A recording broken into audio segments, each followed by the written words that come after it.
بسم اللہ الرحمن الرحیم۔ السلام علیکم ورحمۃ اللہ وبرکاتہ میری پیاری بھائیوں اور بہنوں۔ آج کا ہمارا موضوع ہے اسلام میں جھوٹ کی سزا کے متعلق۔ اسلام میں جھوٹ ایک بہت بڑا گناہ ہے، تو اس کی سزا بھی اتنی ہی بڑی ہے۔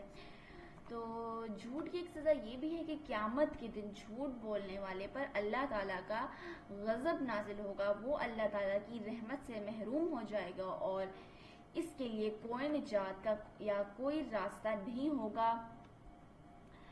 وہ اللہ کے غضب کے لیے نہت رہیں گے اور ان کے پاس بچنے کی کوئی گنجائش نہیں ہوگی۔ اس دن ان کے پاس پچھتاوے کے سوا کچھ نہیں بچ جائے گا اور وہ بس پچھتاتے ہی رہیں گے۔ اس لیے ہمیں چاہیے کہ ہم جھوٹ نہ بولیں اور دوسروں کو بھی تلقین کریں کہ وہ جھوٹ نہ بولیں۔ آج کے لیے اتنا ہی، ملتے